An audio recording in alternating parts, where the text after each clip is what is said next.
દેવલી ગામે કરડ નદી પર એક બ્રિજ આવેલું છે ને આ બ્રિજ જર્જરિત બન્યો છે. બ્રિજના થાંભલા રસ્તા પર મોટી મોટી તિરાડો પડી ગઈ છે.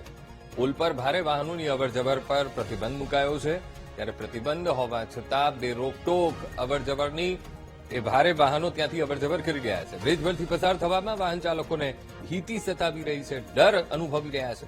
વારંવાર રજૂઆત કરી તે છતાં પણ તંત્ર આંખ આડા કાન કરી રહ્યું છે. તંત્રની બેદરકારી સામે ગામ લોકોએ સવાલો પણ ઉઠાવ્યા છે.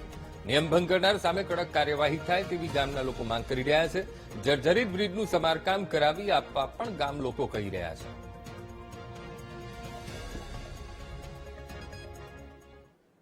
હાલ અમે કરડ નદીના બ્રિજની આગળ ઉભા છે, જેની બ્રિજની બંને બાજુ બોર્ડ મારેલા છે.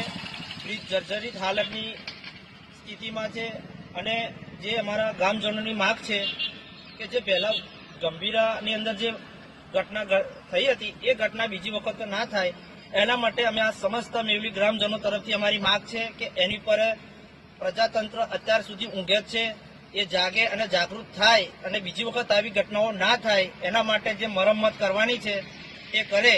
હાલમાં એમને અમે જણાવ્યું હતું ઘણા સમય પહેલા અને એનું અમારા એક પરિણામ આવ્યું કે ખાલી કલર મારીને નીકળી ગયા અને એની પર હજુ કોઈ એક્શન લેવાઈ નથી.